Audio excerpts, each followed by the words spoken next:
In ancient Egypt, there is a tradition known as the Masters of the Net.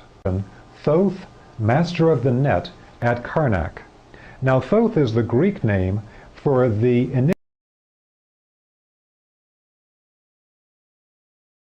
initiator of the Egyptian spiritual culture, who the Egyptians refer to as Jehute or Tehaute. The idea that these are the masters of the net essentially means that these Egyptian initiates are being taught that there is an invisible blueprint of energy that makes up everything in our manifest world. In different traditions around the world, they have a name for this invisible blueprint or invisible matrix of energy that is geometric in nature, has particular shapes to it, and that makes up everything in our world. For instance, in the Hindu tradition, they speak of the jeweled net of Indra. Here's another illustration from an Egyptian temple wall, and what it shows is a being that in English translations is normally referred to as a god or a goddess, but in the original Egyptian hieroglyphs, these beings, these superhuman beings, are referred to as netters, N-T-R. The ancient Egyptian hieroglyphic language did not have vowels, only consonants, such as ancient Hebrew had. So these netters, the term netter is a foundation for our modern English term nature. Rather than translating this as a god or a goddess, we would more deeply understand the Egyptian perspective by understanding that these are netters or forces of nature. They are laws or powers of nature, and the different netters all hold specific qualities of energy that the initiate then interacts with. When we say that these are forces of nature, for the ancient Egyptians, these forces of nature, these netters, are fully conscious beings, and they can be interacted with in a fully conscious way. So it's important to understand that for the ancient Egyptians, there was no dichotomy between a power of nature and a conscious being.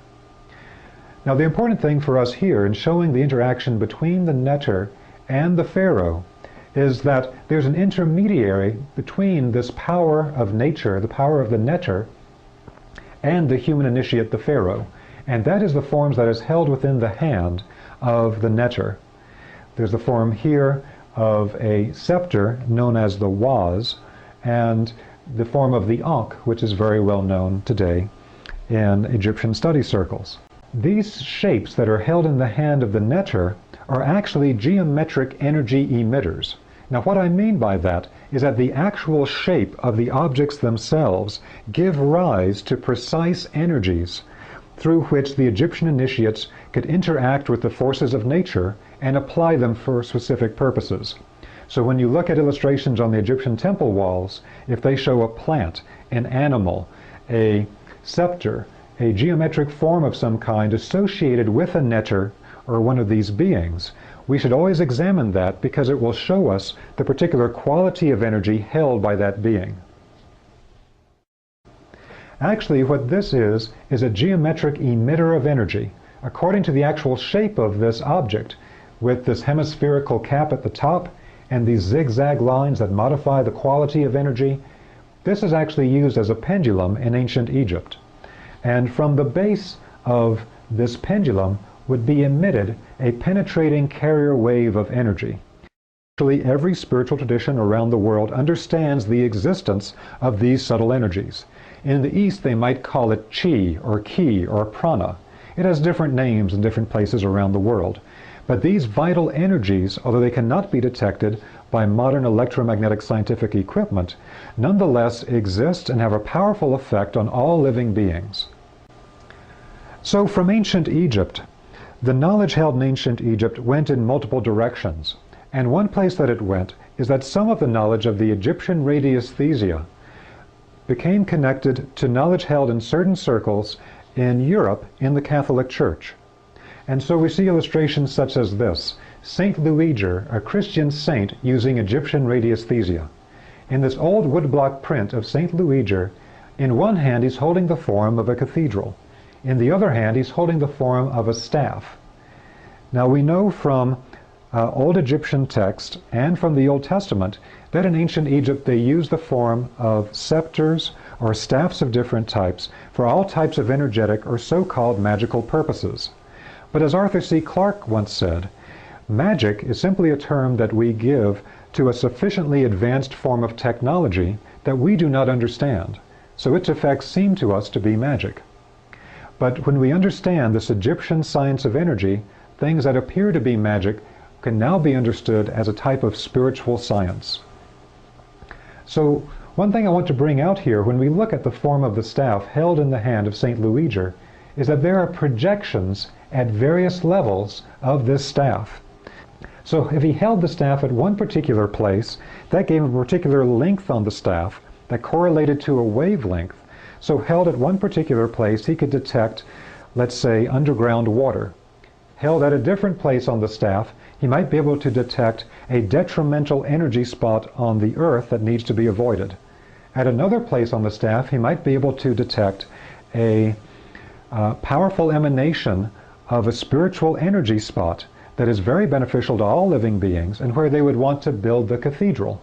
So in fact, showing him with the staff means that he has the capacity, knowing this form of the Egyptian temple science as it then moved into later eras and parts of the world, where he could directly detect the different qualities of energy. He would know where to build the cathedral, and he could even detect the form the cathedral needed to have in its shape, in the sacred geometry of the cathedral, so it would have the right energetic qualities to be used as a sacred site. These researchers began to find many of the keys to the Egyptian temple science. Particularly, they did work on what was known as shape-caused waves. That was their term for the energy they could actually detect coming from different shapes or from artifacts from ancient Egypt that existed in France at that time. They could then take a look at something like a pyramid on a particular part of the planet and see how the 12 energies propagated in multiple spectrums around that object at that particular place on the planet. Now all that means is that particular shapes were found by the French to have an emission of particular energy qualities that were very powerful, and that emission of energy was fixed in place. It did not change over time. And so two of the very important forms that they found were the form of a hemisphere or a dome, simply a sphere cut in half to be a hemisphere or a dome, or the form of a pyramid. In fact, the two are energetically identical. A dome and a pyramid have the same energetic qualities. Now, another part of this is that the French had found that out of this spectrum of 12 energies, there was one particular energy that seemed to be the most powerful and the most penetrating.